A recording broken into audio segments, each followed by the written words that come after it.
Steve Park, helping underprivileged children excel in school. Making a difference in your world.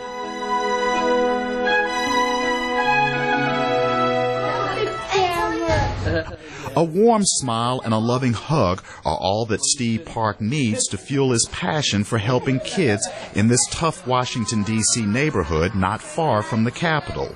It began 15 years ago when Park met a 13-year-old boy here who couldn't read a children's book. If he didn't learn how to read, it was going to be very difficult for him in adulthood. And so I felt convicted that we should start a tutoring program, especially to help kids to read.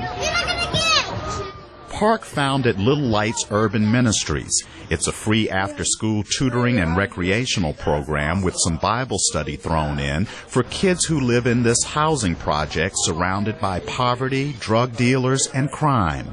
I think there's something about the culture sometimes that makes it difficult for kids to feel like they can make it out, or going to college is even an option for them. She was going to shrink them. He says only 1 in 3 D.C. public school students finish high school, and if they make it to college, only 5% graduate.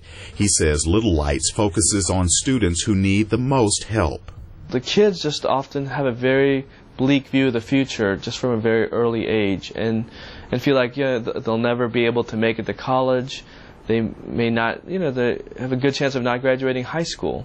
We try to provide as many resources as we possibly can to the young people that come through our programs, because we know the odds are so stacked against them.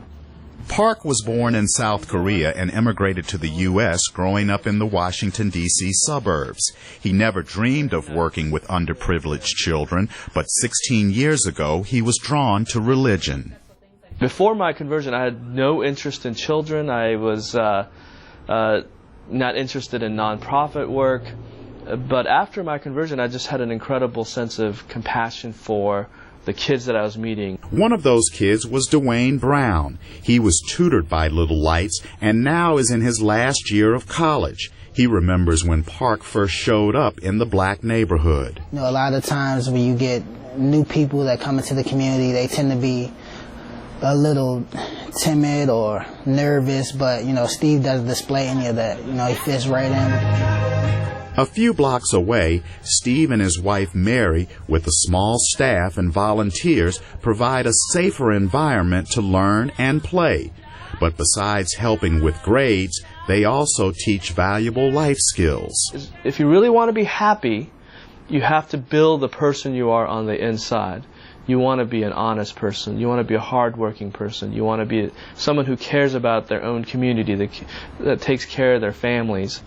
Park says the test scores of students who spend 2 to 3 years in the program have measurably improved. That I just have the sense of gratitude and hope for the future that really drives me, and I want the kids that we work with to experience that sense of hope and compassion for themselves, so that their lives could be changed.